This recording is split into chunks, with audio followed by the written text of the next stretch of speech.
And so allow me to introduce our next speaker. Our next speaker is Aldwin Ong. So yeah, he's here. Hi, Aldwin. Hello, good afternoon. Good afternoon. Allow me to introduce him. His favorite quote is, "I'm a misunderstood genius." What's misunderstood? Nobody knows I'm a genius. That's from Bill Watterson. Very nice quote. Having backgrounds both in architecture, Philippines, and fine arts in Canada, and his heritage, Filipino and Chinese, Aldwin armed himself with his cultural and artistic influences to craft a rising career in hospitality, luxury interiors, leading global firms like Duncan Miller Ullman in Shanghai, where he headed the biggest project of its time, the Venetian Cotai Strip project in Macau, to leading one of the biggest and successful design teams office for Wilson Associates Singapore, where he acted as the principal for several years before its demise, to now being the creative director of Aston Design Singapore. His unwavering passion towards reinvention and soulful wit has put his name on the list for top international operators like Marriott, IHG, Accor, Hilton, and Hyatt. Not a few or none of any Filipino architect has even got that acknowledgement from the top 5 operators of so today. His signature mantra, "Why not?" has been a recognized philosophy in his design narratives, always questioning the status quo, reinventing brand aesthetics, and digging deep into the culture to create a nostalgic yet provocative brand of journey. His decks are tailored uniquely like a chef.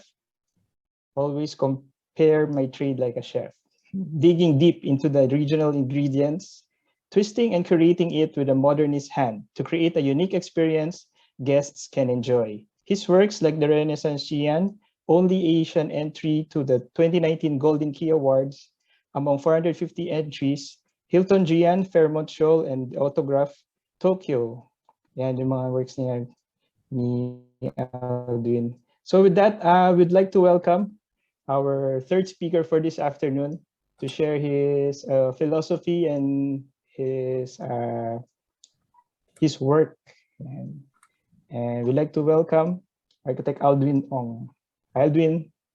Hello, hey, Hilbert, is the screen showing?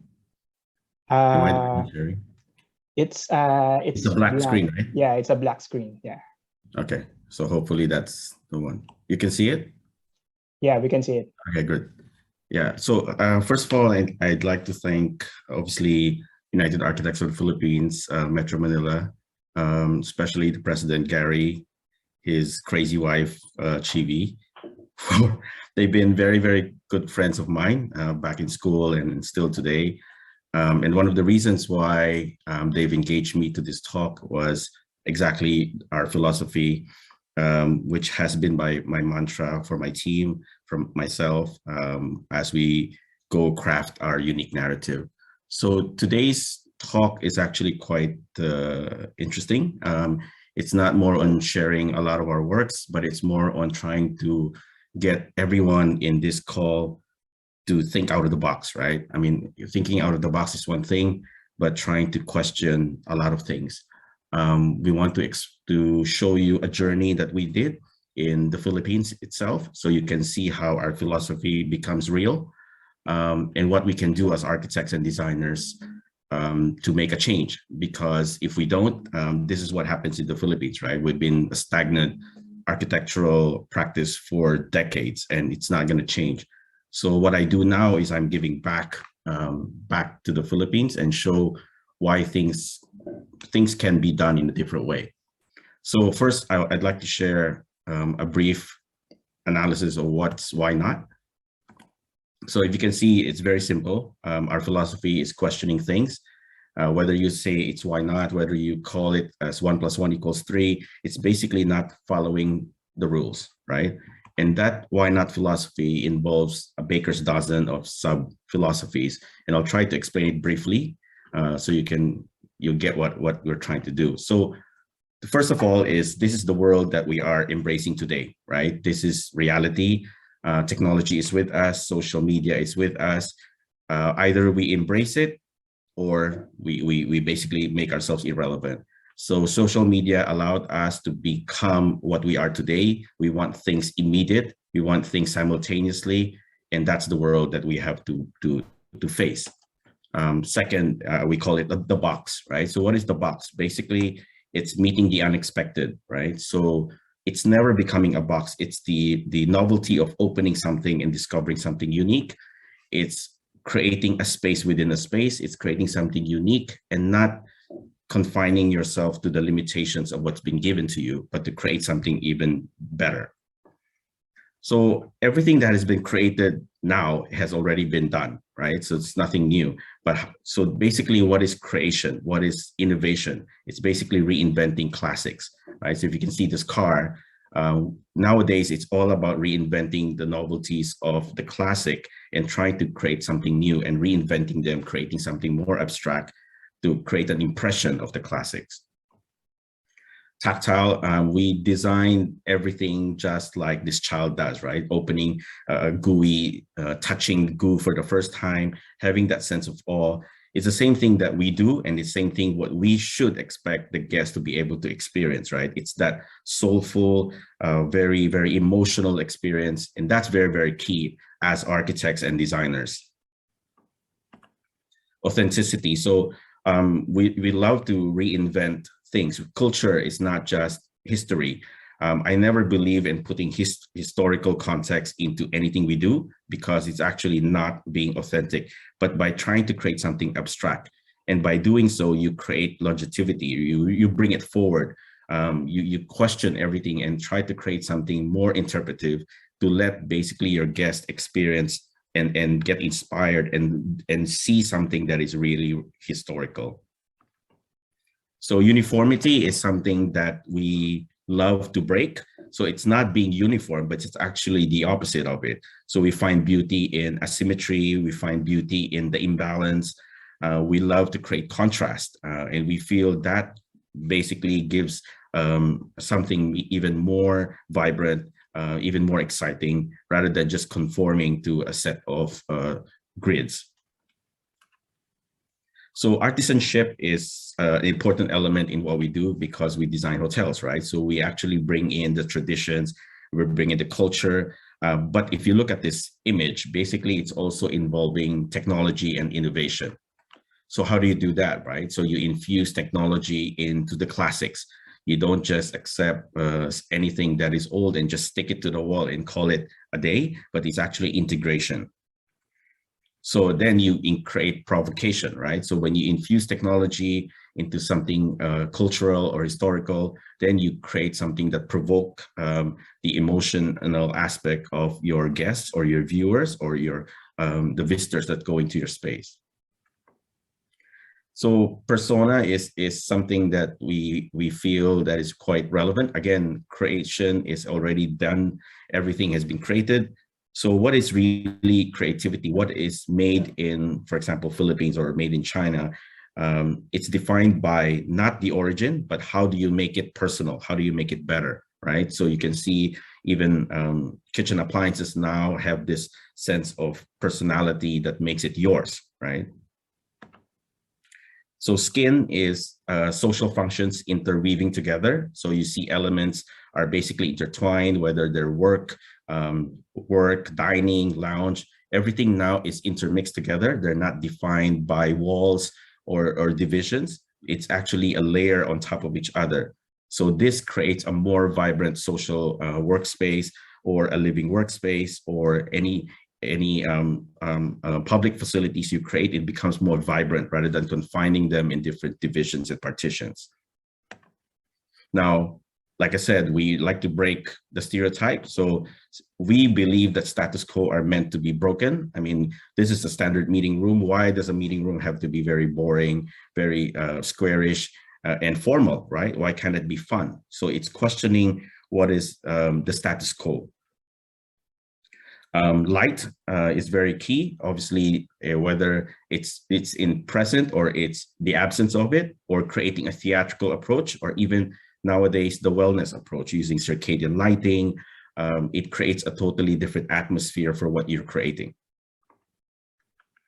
So ratio, as architects or chefs, it's important for us to understand the foundation, right? Our proportion, our ratio, our basics. If we know these tools, then you can create something abstract. By not knowing anything, the basics, you can't create a justified version of the abstraction.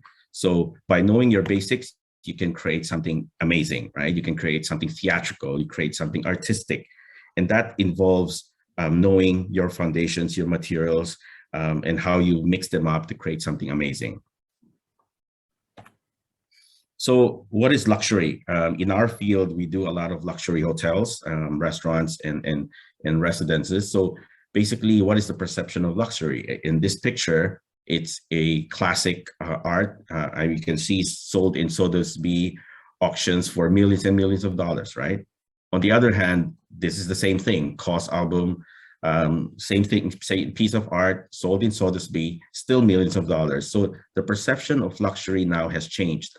It's not physical. It's not something that you see. It's not something you touch. It's something that is encompass all sorts of things, from the moment you walk into the door, from the drink that's being offered to you, to the type of towels that being experienced, all the way when you go out with the correct light shining in your face. So the perception of luxury is basically everything. It's not physical. It's not only the tangible things. Now, Seoul, as designers and architects, we are very strong when we're united, especially in the field that we are in. Gone are the days that we are just doing something in general, right? It's specializations now. The field has gotten more complex, more complicated. So it's important that you basically involve every aspect of that trade and working together. So you can design the most amazing hotel or the most amazing structure, but your engineers just know how to do concrete, or your plumbing engineer doesn't even get involved in the creative process. So it's useless, right? So what we do in asset design or as interior designers is we basically slap every engineer and basically make them wake up, especially in the Philippines. So ultimately, what do we do as architects, right? We are not prophets. Whether our clients think we are not, we can't foresee the future. We can only anticipate. And this is what we do, right? So we need to be able to embrace and anticipate what's coming, be able to educate our clients, educate the end users, and create spaces that are wonderful and amazing and relevant to what's going on out there. And lastly, obviously, embrace our roots, right? We are very fortunate and I'm very fortunate to have a team that is multicultural. And I always challenge my designers and our team to create these individual moments, right? So what we create has to resonate our personality, what we have, whether it doesn't matter where you're from or what age you are, you have to exude that passion, that creativity, that personality into it. And if you do, you will create amazing things. So let me share with you a perfect example of those principles that we just, like I said, we just recently created. So the great thing about this project is this is the first time that it's going to be publicly shown. Second objective as well is what we do in asset design is a very interesting way to show a design to a client. A lot of times, yes, we find images, we draw on plans, we do our 3Ds, and that's about it, right? And then we share a story. But what we love to do is to be able to create a story, dig deep into the cultural aspect of it, but at the same time, being able to share the design journey to our clients, let them see where you're coming from, where did you start, and where it's going to end.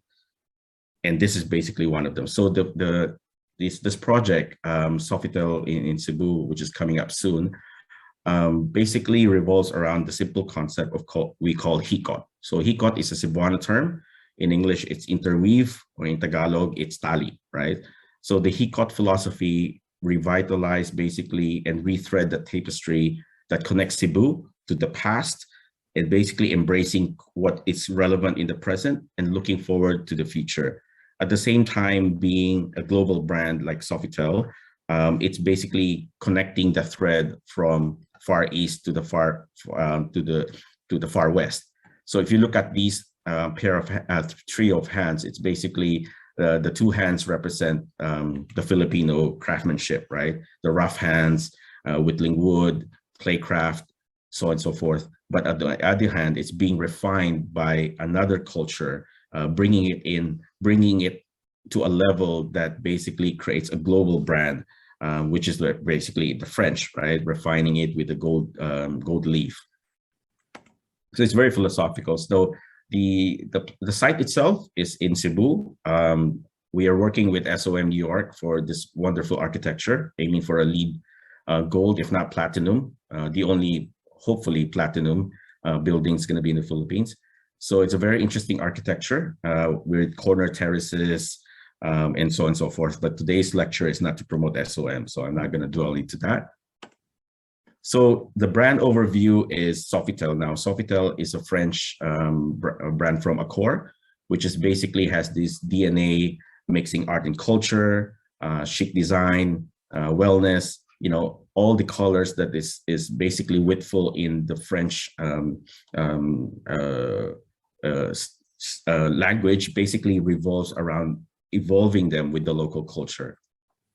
So we bring in now the local culture, which is Cebu, right? So everyone obviously knows Cebu and how laid back they are or how free they are. But what makes Cebu Cebu, right? So we don't just basically look for Wikipedia and say, hey, Cebu is known for guitars and all that stuff. We go deep, dig deep. So we actually took that moment to even interview historians, you know, heritage cities, Mr. Karungay.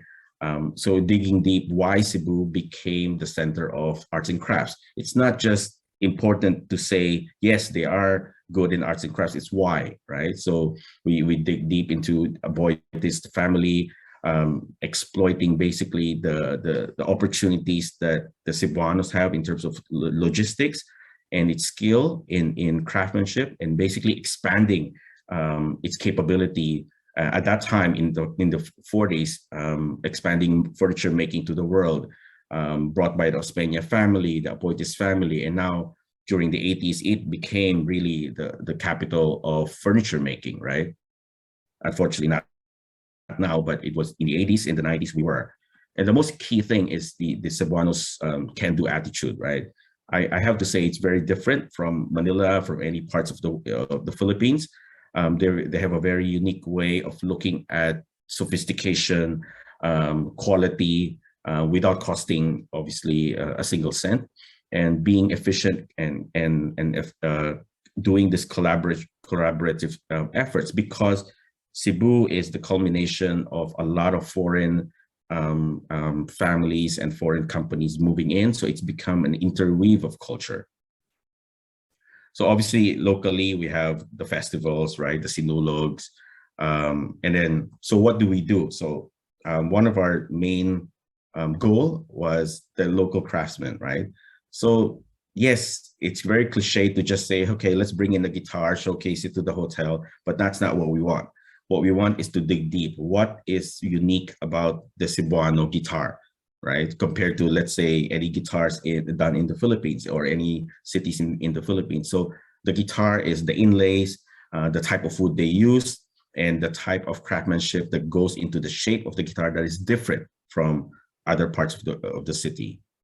So local cuisines, yes, we have the pandesal, we have the lechon, Cebu, and our unique way of eating rice, almost every family. So, but what Cebu does is they bring in a different way, right? The puso, the Cebu lechon, and creating unique ways of enhancing basically the local pastry, like ube pandesal or whatever. So it's that desire of that city to become even better than what is common Philippines, which is actually what we want to bring up.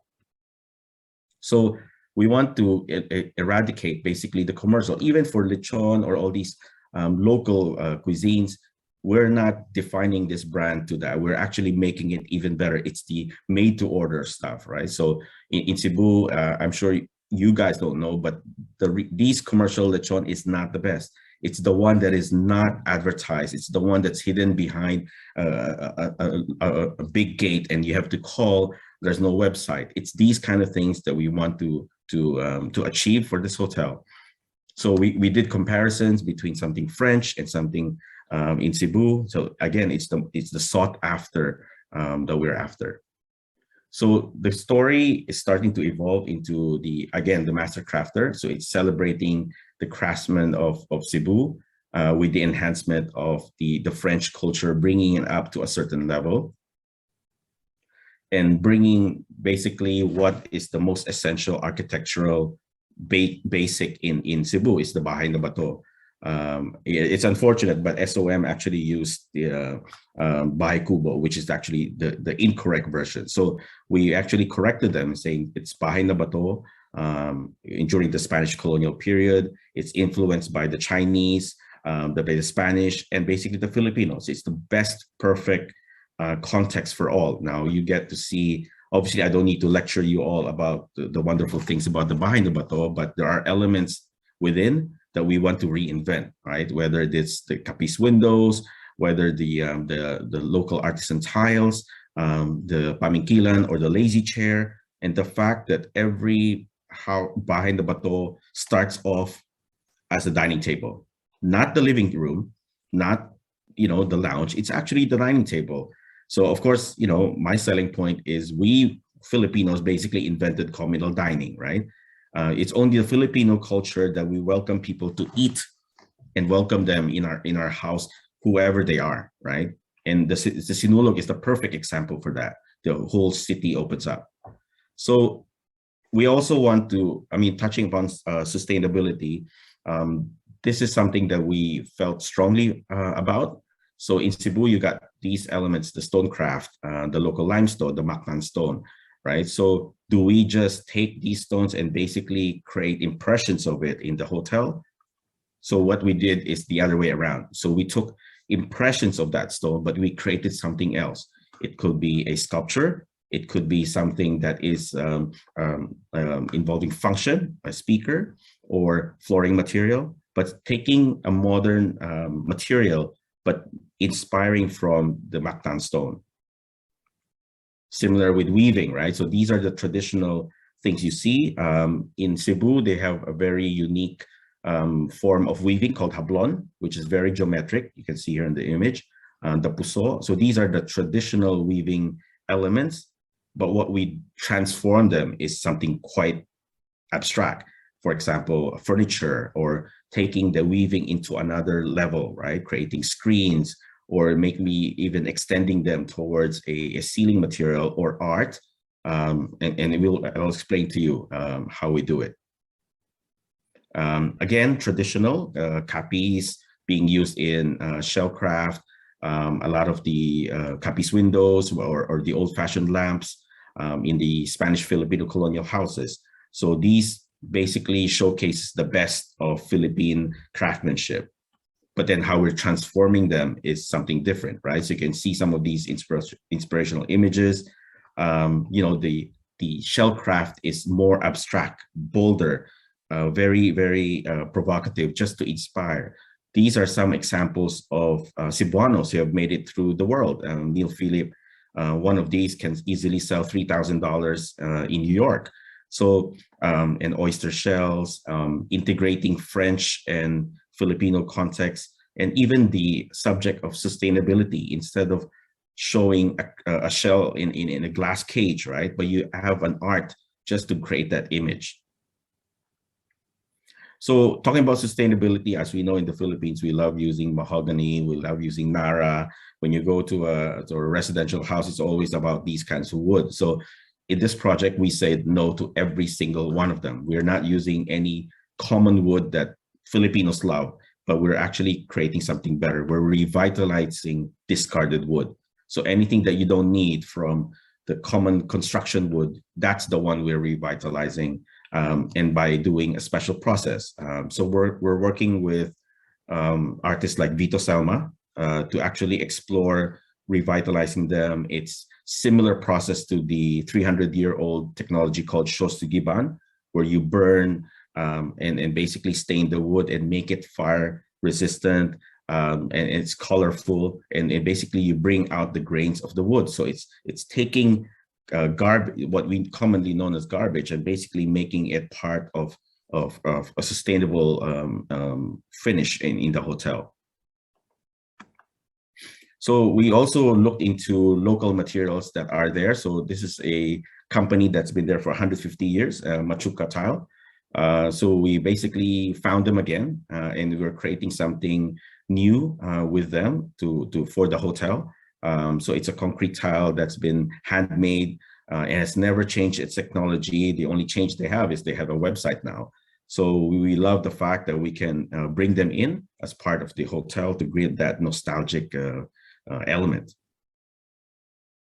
So one important aspect of being relevant is motivation, right? So you can see the simple collage of images. Obviously, the background shows how we traditionally communicate with each other, whether by newspaper, media, letter writing, or technology, and how it's being transformed now into what social media is, right? Netflix, YouTube, Spotify, and obviously the garbage TikTok. But the ultimately language to this is we are all hooked up to this technology, and it's important that we design something that's integrated with technology. So what are they? So in here, we're actually introducing self-check-in or assisted check-in. So it's going to be the first in the Philippines. We've actually done the first in Southeast Asia, which is in Swiss Hotel Singapore. But the idea is to allow you to check in yourself, or you have staff to help you. But at the same time, with hapless technology that we found, you can also check in without even touching the screen. So it's going to be the first in Cebu. Second is introducing technology. Samsung Flip, which we always work with Samsung. So it's allowing you to be able to use technology and interact with them. So you can flip the screen, sync your phone. So the beauty of it is basically any space that you've done is now a meeting space, right? With Bluetooth technology, plug and play, you can basically have any interactive screen anywhere, from the swimming pool to the garden or to the lobby itself. So another one is, technology like Sony Xperia Touch or Xiaomi projectors. So what are they essentially? They are basically tools that are out there, right? They've been there for a couple of years. They're interactive equipment that syncs your phone and automatically makes any surface, from water, fabric, a leaf, a panel. So you can basically bring into your guests and they can basically interact together, whether they're in a restaurant, they're in bed, or basically floating in the pool. Right? So these technology are out there, and it gives another meaning to a space. So as designers, we should not limit ourselves to just design. By researching on technology, giving the clients introduction to these technology, you basically created a wonderful, efficient space, any square inch of space in his entire hotel. And that's something that no designers can ever give to a client. So again, it's about linking everything together. So I've talked about being interlinking social spaces. So it's social, listening, meeting, working, dining, and yet with the social gathering and COVID-19, it's still relevant. Whether we like it or not, the COVID-19 is here, but does that change how we perceive hospitality? It doesn't, because at the end of the day, the real estate, the land cost is still the same. And as hospitality, we are not basically after social isolation. The concept of hotels has always been the same: to interact with each other, to be social. So the answer to the question that everybody is thinking is hotels going to be different with COVID-19? It won't. It will still be the same. You won't have the space of 3 rooms converted into 1. You won't have walls in between restaurants. It will never happen. It will just go back. And fortunately and unfortunately, that's the nature of human race, right? We are resilient. We're stubborn. Once we realize a crisis is gone, we just go back to what we used to do. So let's start with how we adapt all these concepts into basically the hotel. So we basically divided the hotel spaces into different parts of the Bahay na Bato. So to give you a bit of that context. So the first floor, which is basically the transition lobby, we call it the Sagwan, which is the canopy. So the canopy in the old times, as you know, these were the parking spaces for the horse-drawn carriages, the business section of the house itself. So it's usually quite tall. So it's part business, part parking, part outdoor, indoor, right? So what we did is we created a different version of that. So you can see we're creating a unique grab and go, which is essentially a coffee lounge for the hotel, being inspired by the roaming sorbetero and basically the sari-sari store. So the sari-sari store is same everywhere in the world. There is such a convenience store, but in the Philippines, as you know, on a Friday night or even on a weeknight, it's very unique where all Filipinos basically gather there after sunset and gather around and drink coffee and basically waste all their salary until Monday comes again, right? So we want to bring that very witful cultural story back into the hotel, making it alive. And at the same time, again, taking the steps, for example, the patintero, hopscotch, scribbles, then taking them in a different way towards the interior aspects, right? So how do we do it? So that we'll see. And then again, the elements that you normally see in the Philippine context, the local sumka, it becomes a feature accessory tray. And the elements that we need to obviously have the hotel in a more safe environment, the COVID-19. So these elements will be there, but how do you integrate them into the design of the hotel? And then the French touch, right? So the welcome journal allows the guests to be able to sign in. So these are touch points of the luxury level that is very, very important to create a statement for this brand. So if you see how we compose pictures, you don't need a rendering, right? So you can already start seeing how we sculpt the space. So it's Filipino merging with French, it's contemporary, modern, it's historical with something provocative. So we like that intermix. And then basically integrating everything together from function, lighting, accessories, furniture, Filipino and French. And then at the background, basically, it's the technology, right? So we, instead of a static piece of art that you walk into a lobby, what we did was a LED interactive wall. So the wonderful aspect of that is you have a very rotational seasonal art that the client can just basically invest, and you got 365 pieces of art displayed digitally, right? And at the same time, it's informative as well. So won't deal with the details. It's a very small Sagwan transitional lobby, drop off. This is basically the welcome table and the 3 lifts that goes up to the tower itself. And then with series of screens, it basically screens off the grab and go, which we call the sari-sari store, the pantry supports, and obviously with the toilet. At the same time, you can close off this section of the space for the grab and go during at night when the grab and go is not functioning. So what it essentially looks like when you come in is basically this. So you come in, you immediately be embraced by this LED wall. Again, it's 3 panels, but they're very interactive. And then the rest of the space is very modern Filipino. So it's our version of the modern Filipino, from the roof architecture that embraces the lift lobby, to the furniture that's integrated that you can see here to welcome the guests, down to the panels that you see in the normal Bahay na Bato, but translated in a very modern way. You can see again another angle where you can slowly emerge. You can see the outdoor feel goes back inside, but in a very warm and intimate way. So even the lights that you see here are hall lanterns, right? And they're not in a straight line as well. So every meticulous detail has been thought of.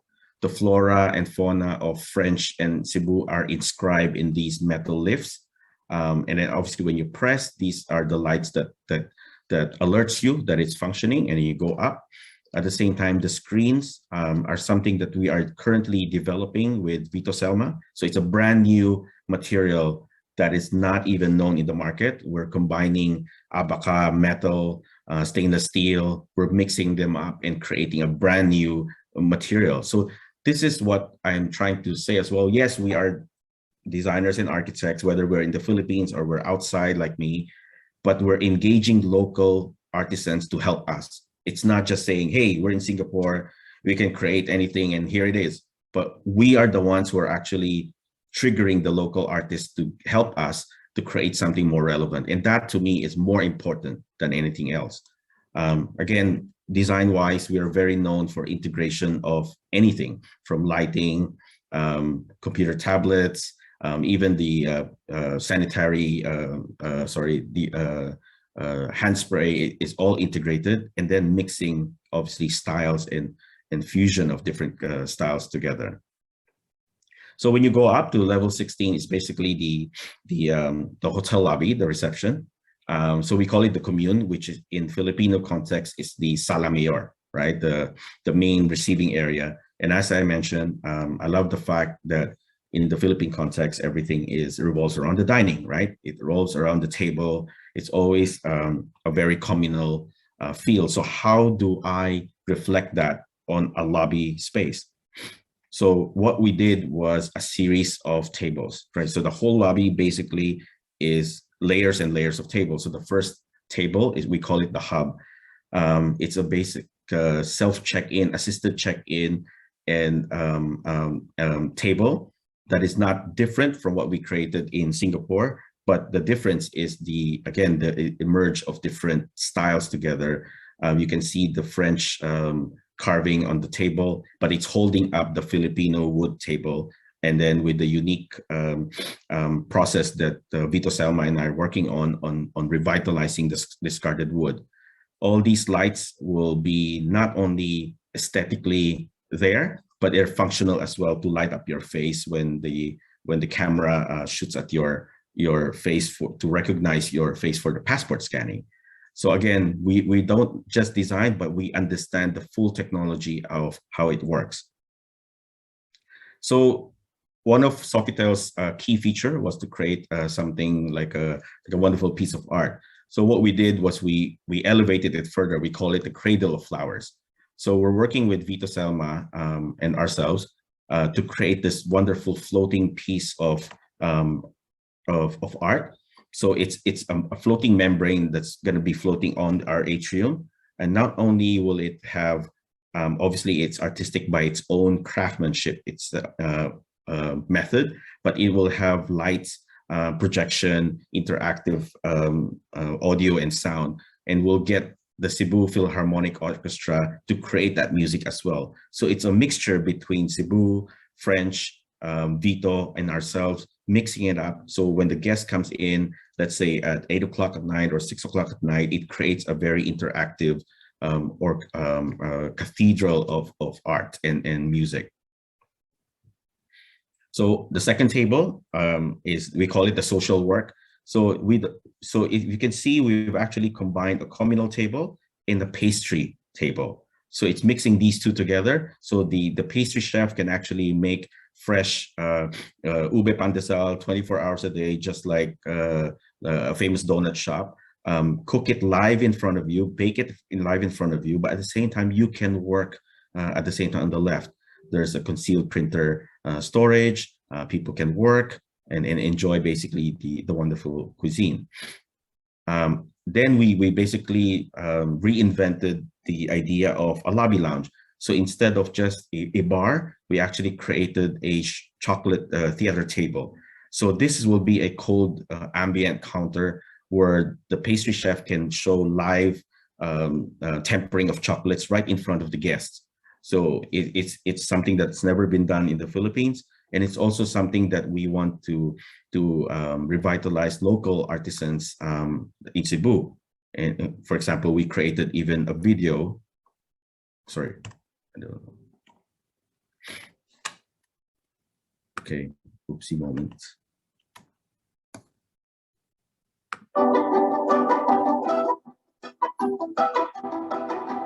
So a lot of times when you see pastry shops, right, it's done at the back.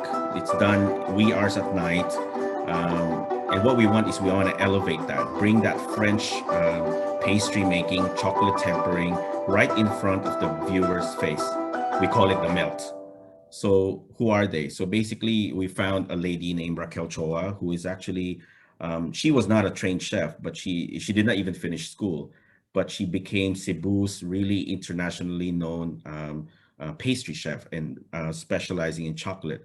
So she became known. She won a lot of awards internationally. So we bring them in, right? So she can make her own chocolate in front of the guests, or Dominic Ansel if they can afford it.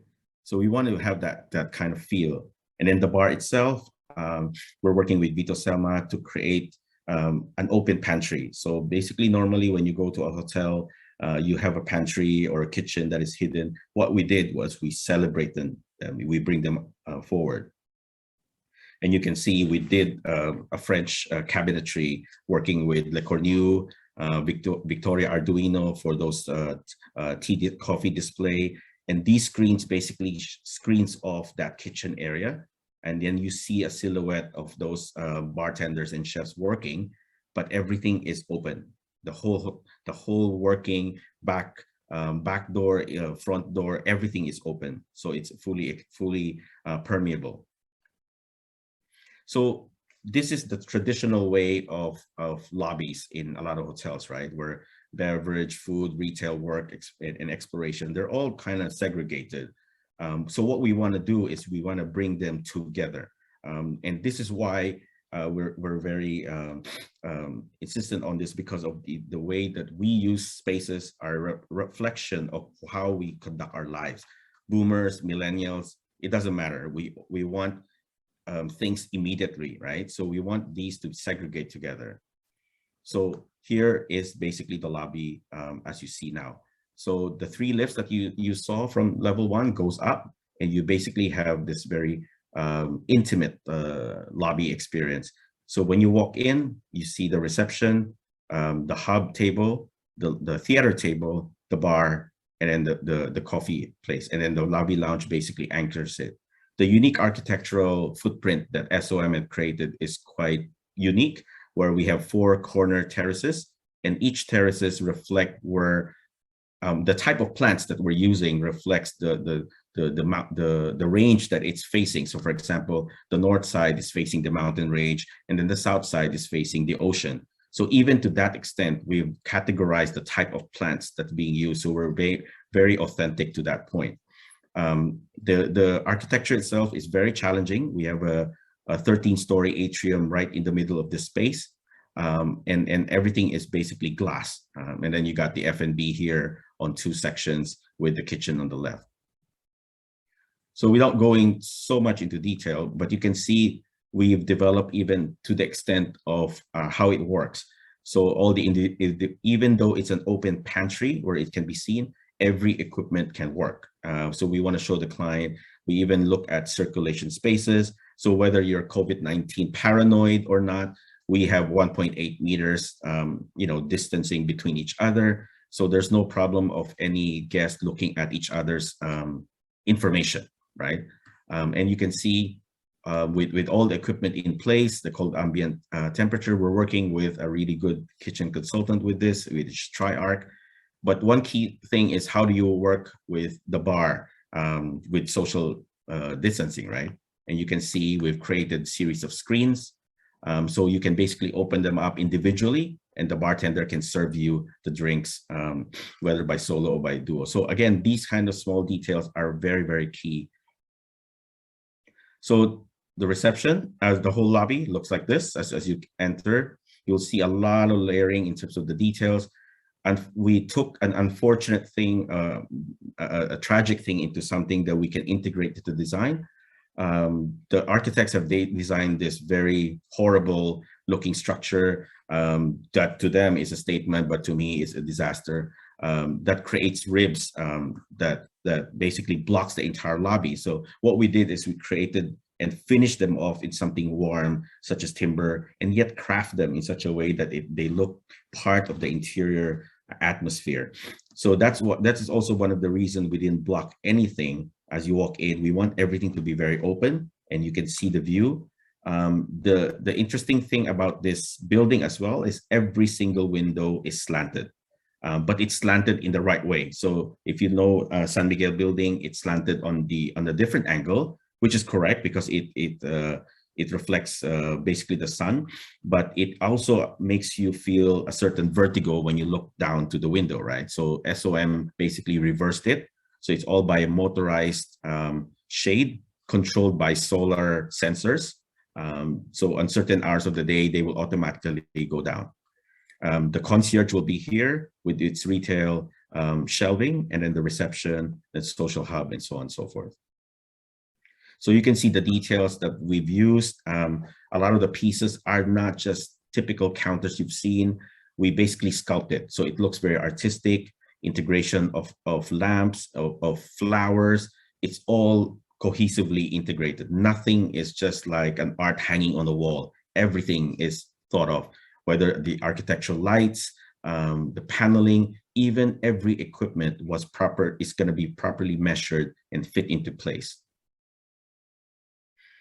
So another view of that lobby with a quirky combination of furniture, and then the lobby lounge itself with the theater table,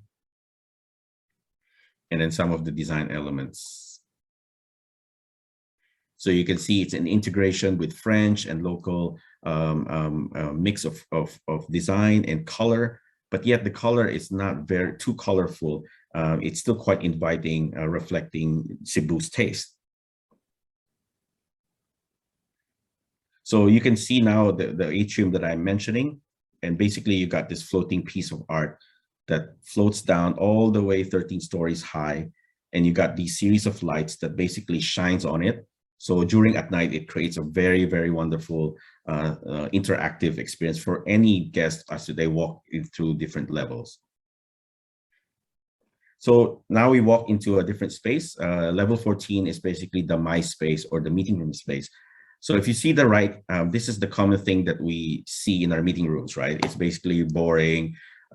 People fall off to sleep. So we wanted to do something different. We wanted to have opportunities for you to dream, which is what is essential in meeting spaces. We innovate, we collect ideas, we play, and then maybe integrate a bit of wellness. So we call it the oratorio. So we start off with the breakout space. So the breakout space is where you have cocktails in between meetings, but we did something special. So we want to have obviously a residential kitchen setup, but it's in a sculptural way. So again, integrating French and Filipino craftsmanship. We have technology like concealed hobs. So basically you can heat up food. You have sous vide drawers hidden behind these counters, and hydro trap basically to have cold drinking soda water any time of the event. In the meeting room itself, we have a very unique interpretation. You can see the balustrades from the windows of Philippine architecture. We reinvent them. It's a mix between different furniture. You can see some chairs by Kenneth Kobonpoe and some international known brands, and then integrating obviously technology. Now, light is a very important aspect in meeting room spaces, and as well with COVID-19. So how do we bring them more relevant, right? So nowadays there's UV components in a lot of the light. So not only is it functional to illuminate that surface, but it actually kills the bacteria it touches upon. Now, another aspect of that, which I'll touch upon, is another wellness feature. So the meeting room will be very playful. Instead of just conventional meeting rooms, we created a section where it can be subdivided, and you have a 3-in-1 function. So it's a meeting table, it's a ping pong table, and a pool table. So it allows flexibility for it to have fun. And again, we are not just inventing things because, okay, we like to have fun, but it's also adding in that cultural relevance, right? William Bianco is Cebu's known pool player. And then having technology, like I mentioned, and then these tables, you use stackable stools to make that space even more playful or flexible. So even technology, as I mentioned, we have Panasonic TV. So during the daytime when you're using it, it's a vitrine display. So you can display different artifacts on it. But when you use it, obviously it becomes an opaque screen. So when I talk about wellness, what does that mean? So the light in the meeting room, the best light is basically the daylight, right? It energizes you. The daylight that we see on the outside is what gives us that that energy and melatonin in our brain to be able to function. So what we did was we worked with a company, Philips Signify, which we work a lot, and we basically, this is the first time, not only in Cebu, but the first time in the world that it's going to be integrated. So basically the whole floor plate looks like that. Again, it's a very unique floor plate. Wellness and meeting spaces are basically in one floor. So when you come up from your lift, whether you're from the ground floor or from your guest lift, when you turn right, you have meeting spaces and a breakout to subdivide them. And then a gym basically on the left with its self-served refreshment bar and a changing room. So it's functioned 24 hours. But at the same time, we have a huge spa, which we are working with Kenneth Covenpoy for a signature spa on this top corner. So it's wellness and meeting spaces all in one. Now, the great thing about that is you can basically take out all these furniture and create even fitness spaces here or the other way around. So it's a very flexible way to look at spaces now. So if you look at how we did the meeting room, it's very warm and inviting. It's not cold. A lot of the timber layers are there. You got pegboards to hang different artifacts.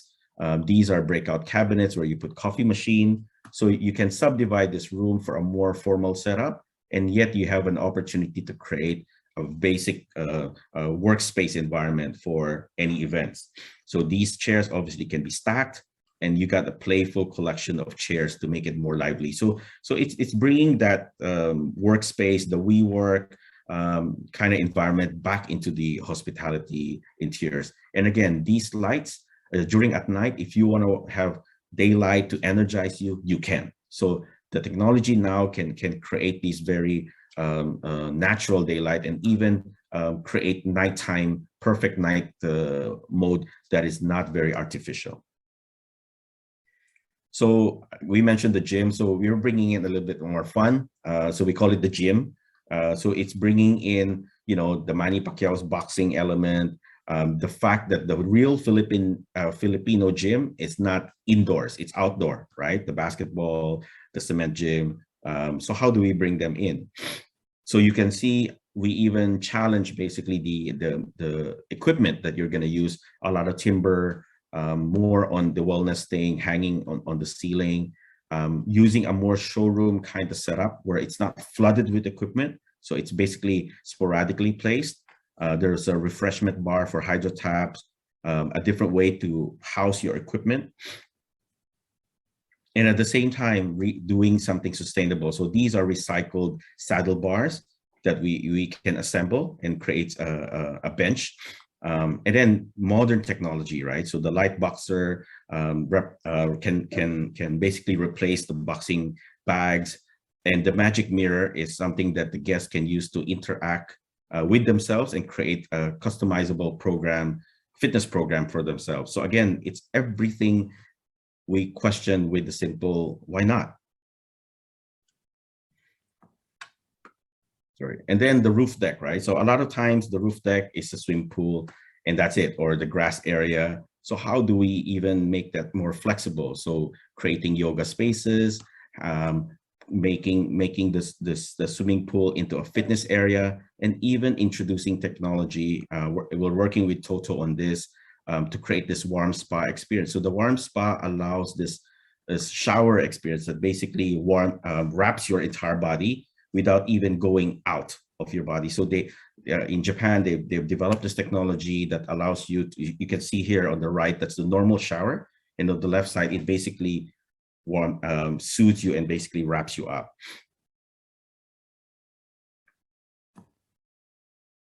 So level 15M is the gallery. So this is our one of the key things that we found in a lot of ballrooms and pre-functions is normally dead. right? If you don't have a function, you don't, the gallery, the pre-function becomes just a roaming area, a walkaway, a dark space. So how do we make it more relevant for our clients, right? So what we want to create is a gallery, just like this girl here, amazed at this wonderful painting. It's being able to pause and enjoy that space and be able to showcase different pieces of art that is locally in Cebu or somewhere else.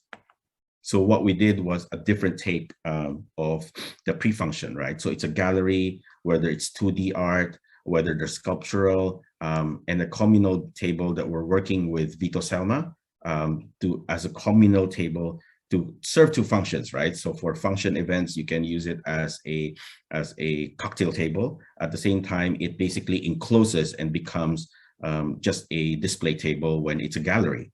So the gallery doesn't just limit yourself with 2D art, it's 3D.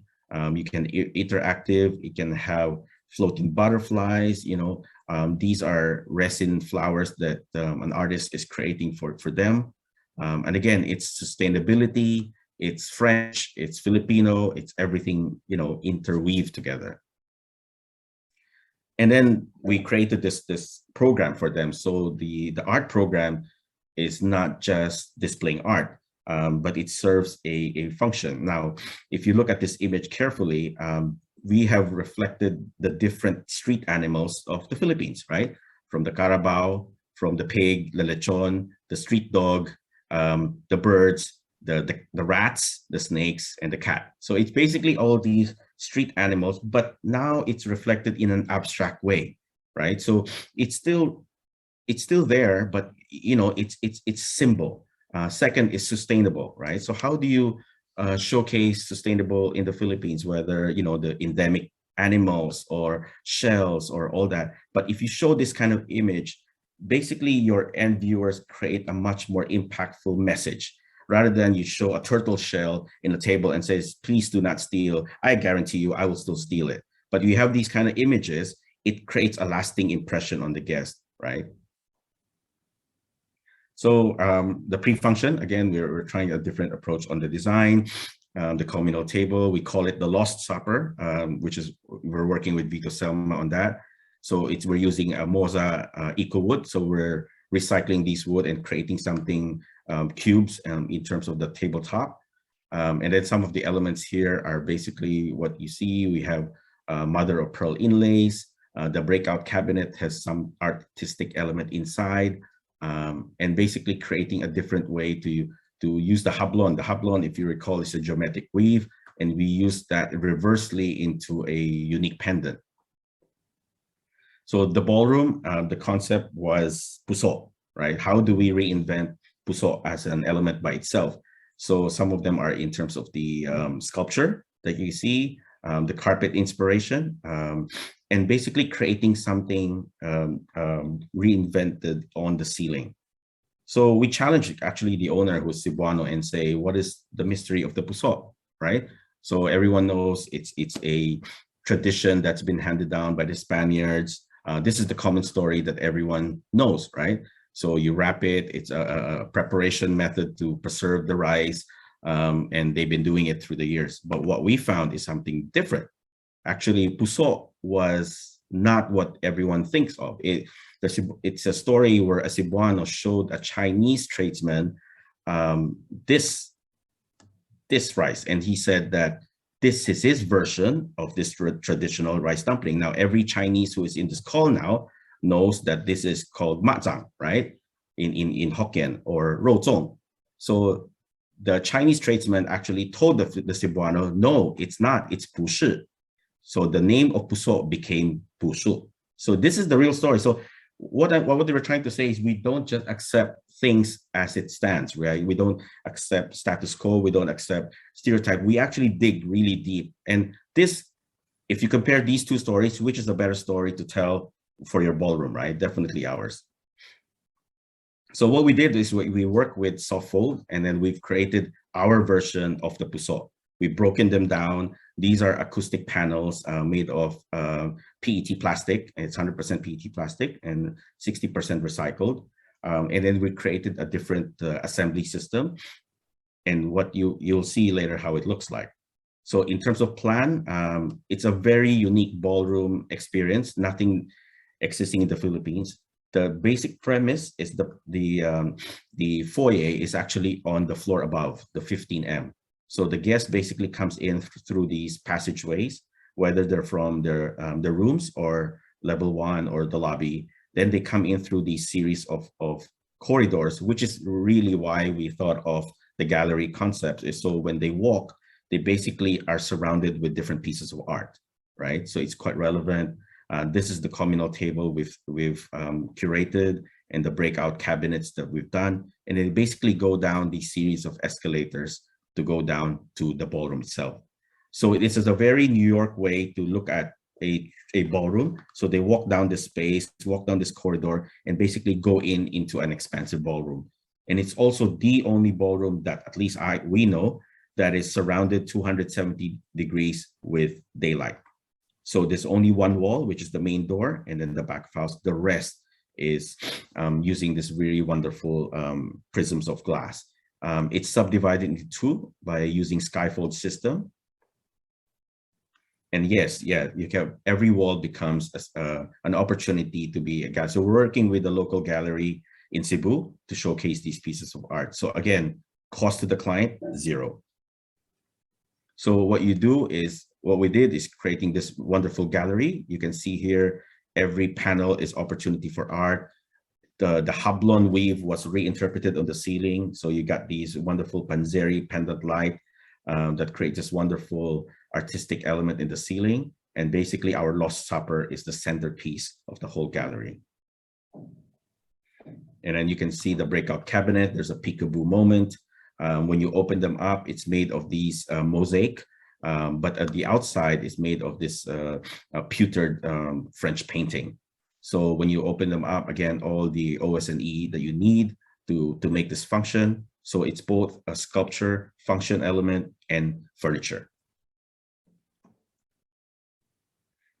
So the ballroom itself, we did it quite simple. So you can see still the reinterpreted wood paneling, and basically it expands. So the ceiling is not just flat, it actually goes on a flat surface here and tapers up. And then all these lights basically are programmed that they can rotate anywhere on the tables by using an iPad. So we work with a local lighting designer, challenge them a bit to come up with these innovations. Now, the toilet on the rooftop, this is all the toilets. So we want to reflect the local casillas and the Cebuano unique, the bench dance, right? And obviously the slippers, the tabo, how do we reinterpret all that? And this is what we did. So you can see the tabo in a different way. So it's a floating basin. The tray gives you obviously opportunities to hang all your needed accessories. There's a hook for your bags, garbage bins, and then the materials is the different version of the hablon weave. So these are made of fiberglass wall covering, which is waterproof. And look at all, and basically all the art that you can see on the bathroom is reflecting that sustainability act.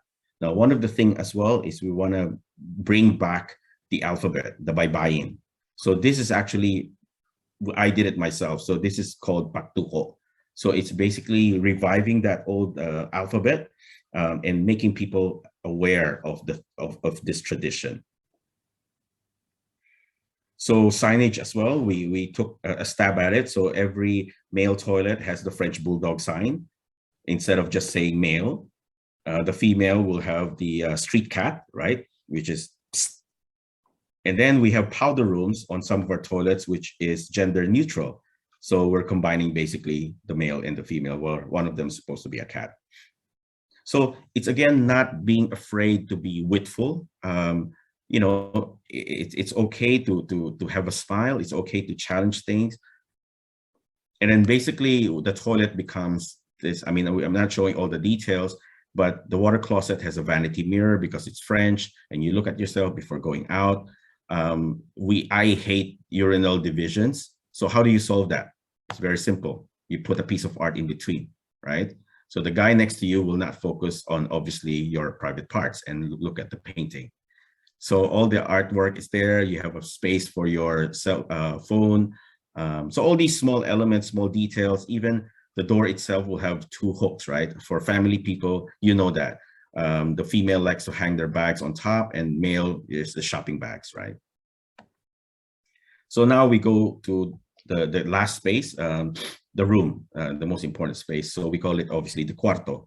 So if you recall, this is traditional Filipino design, poster beds, wood panel ceilings and floor. Everything is open, right? During the early days, the aparador, the vanity, everything is exposed. And because of our influence with the Spanish, we have the pamikilan chair. That's why we get our laziness from, right? We like to lounge, we have the siesta. This is what it is. And then the French element, vitrine. How do we celebrate the vitrine again in a different way? So again, we want to reinvent things. Old meets new, traditional to something contemporary, traditional to something contemporary. So we start with the lift lobby. So it's a reflection of what we did for the public area lift lobby, down to the wood paneling to show the crafts of the Filipino carpentry, to the French and flora that you see on the lift door etching, the street, the courtyard reflecting in the stone cuts on the floor, and the details, right? So as I mentioned, these are hall lanterns. So the corridor is a bit narrow. So what we did was we made it quite simple. And then we basically created its own font. So we actually created an own font for them using the Alibata inscription. So we created the door signage. And then basically the carpet is a Hablon weave inspiration. So you can see now just a simple thing. It's again integration, right? So this is the lift lobby, one of the walls. And in hotels, you have obviously the console table for the phones. But what we did is we bring in 3 things together. It's art, it's signage, it's a phone ledge all in one. So what does that do? So the art is a frame art, and it's basically revisiting piña fabric. So I invited June Escario, a good friend of mine, to basically create all the art in the lift lobby and the corridor, especially for this hotel. So he's integrating Filipino context, Filipino culture. If you can see clearly, this is like a puso and a kalesa, weaving it into the fabric in his signature fabric and creating and weaving it into this frame. At the same time, that's the level signage for the floor, right? And some of the elements you can see here, this is actually based from Wally's Ting Ting, right? So you hide basically the power for your phone. So that's basically what it looks like for the lift lobby. A lot of details, even the angle of the button is properly thought of. It's 15 degrees, so your hand really is comfortable. Whether you want to use key card, whether it's your finger or your phone, it can be done. So a lot of thought is into the details of it, whether it's the light, the console table, the key art on the wall, and in between the hallways and the corridors, you have some lights basically to light your way. So even the roof, our ceiling architecture is angled slightly to give you that very tapered look. So you can see here, Vito is starting to integrate the jeepney into his fabric. So this is a work in progress.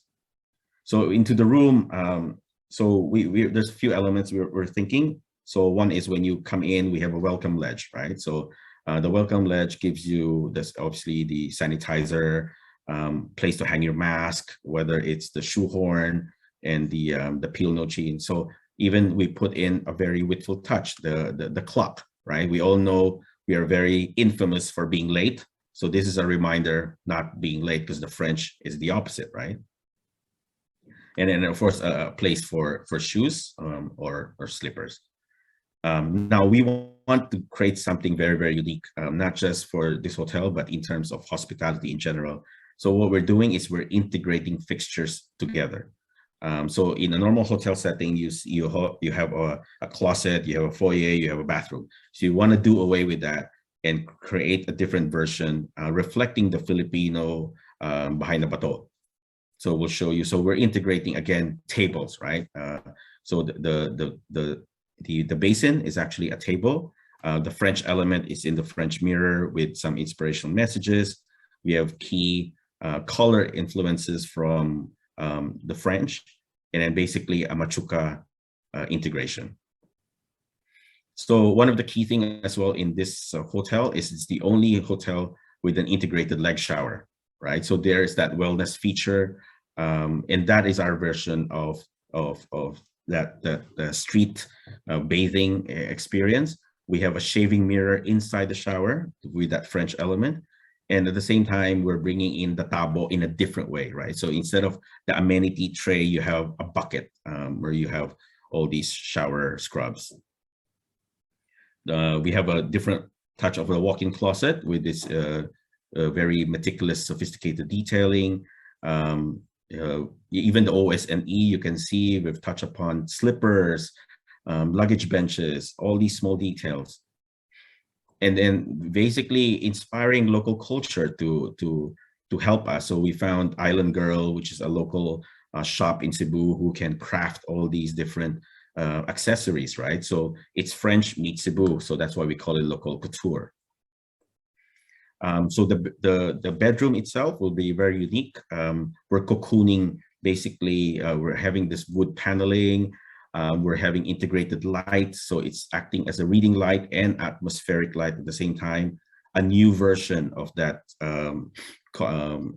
poster bed that you see in Filipino architecture, and different ways of showcasing wood craftsmanship and then integrating the French element to it. So the hablon weave is in the carpet, the French is in the chair, but yet it's Filipino in the craftsman style. So the new version of the aparador, right? You see a mini bar. So the world's first mini bar that looks like that. So number one is it's asymmetrical. Number two is the background is a fiberglass wall covering, French wall covering. And then you got all the elements that you need. The working and dining table, you can see here, is crafted with full craftsmanship and an integrated light, again, for atmospheric light and function at the same time.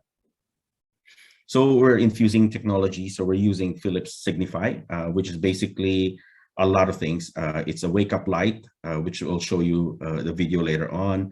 It's infrared sensor wake-up anti-stumble light. So when your feet touches the floor, automatic infrared triggers, and then we're using a temperature sensor thermostats for all the switches.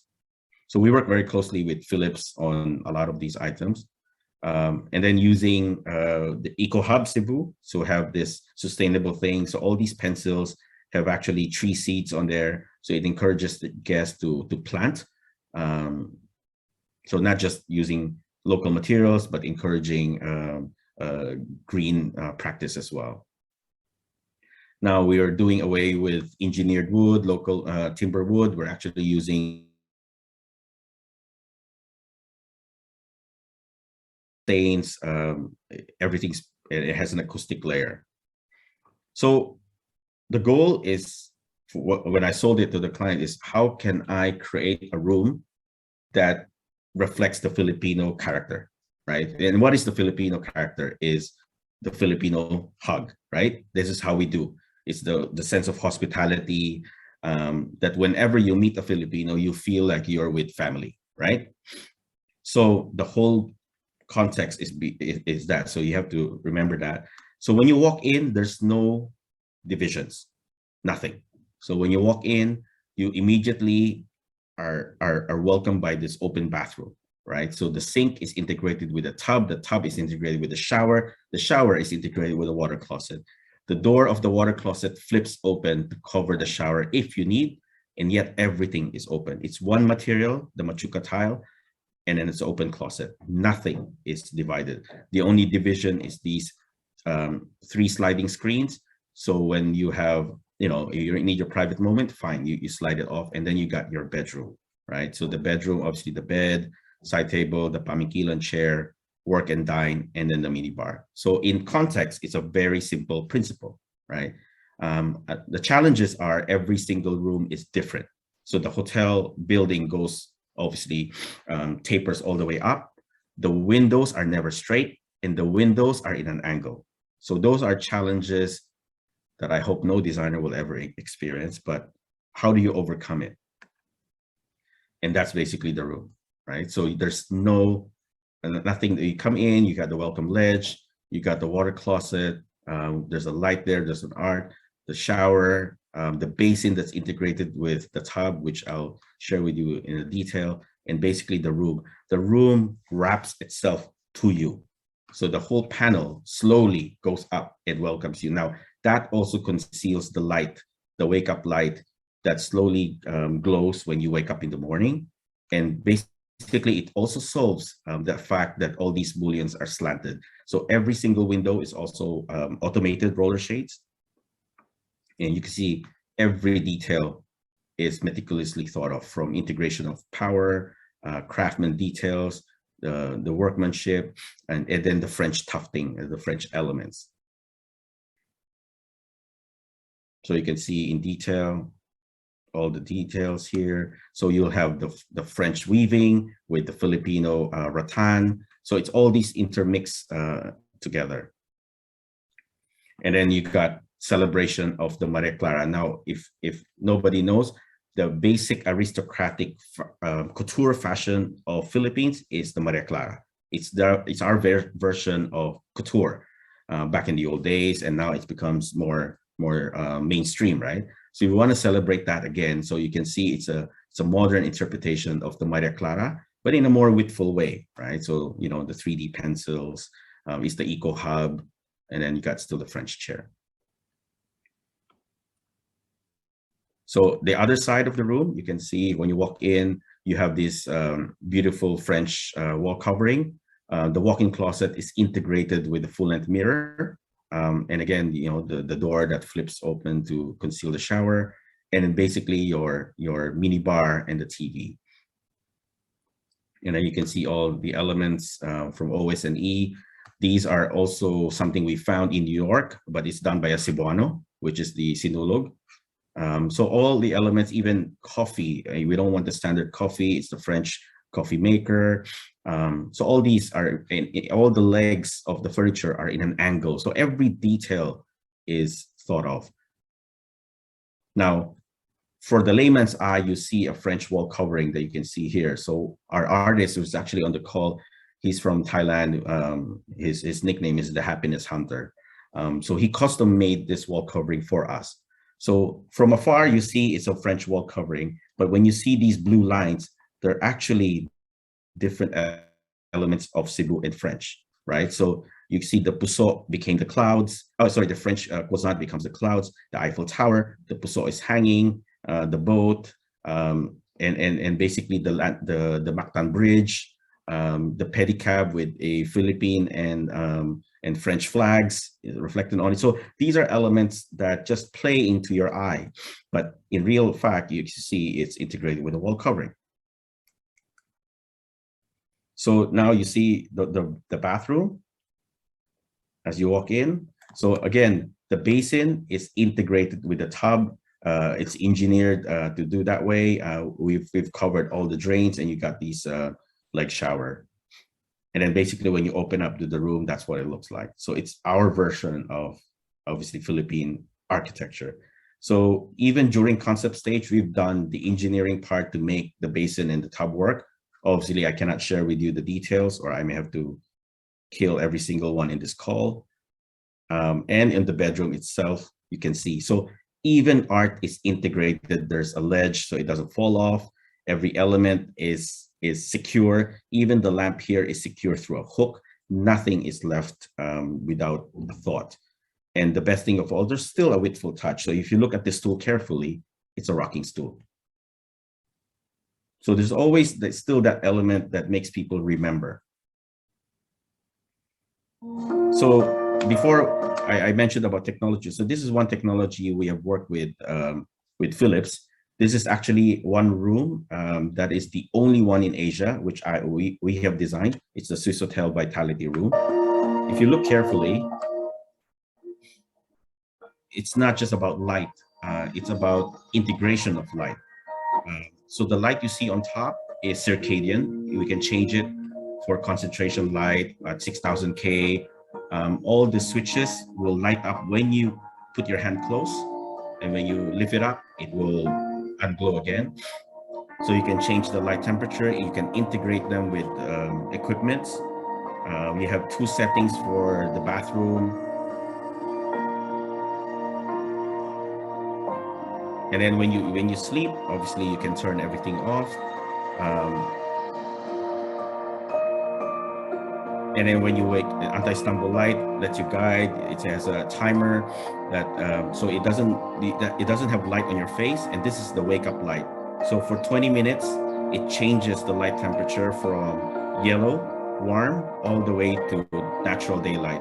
So it gives you a natural well-being when you wake up. Again, this is the first in Asia. We designed it. And now we're trying to find a way for it to be integrated with Cebu. So thank you. So what is basically the summary of all this, right? So never ask why. I mean, this is what we do as designers through our stint in Wilson, in Aston, it doesn't matter. We basically question everything. And by questioning everything, it allows you to create something different, something new, something relevant. It doesn't matter where you are.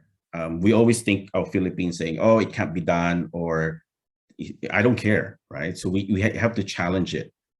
It's easy to design something international. I have to admit, it's easy. But to do something in the Philippines, no.